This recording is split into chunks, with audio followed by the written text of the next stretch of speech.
بسم الله الرحمن الرحيم.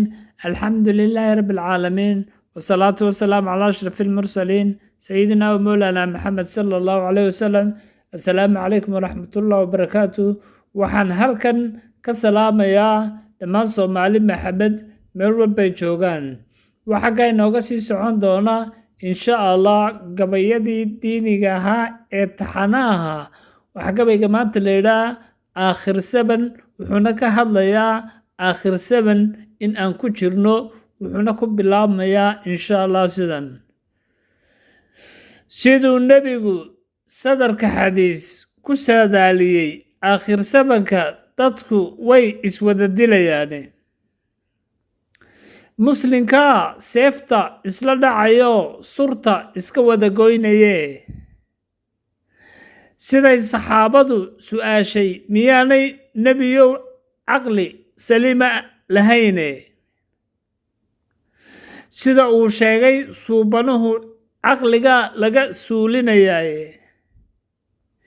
ninba ninkuu ka suldaar iyo been iyo afmiishaarsan yahaa madax sare la idinka dhigayaaye. salaadiin bay sheegan inta saxarka iyo ka maran tahay samaantuye. saboolnimo iyo faqri baa laydinku sallidayaaye.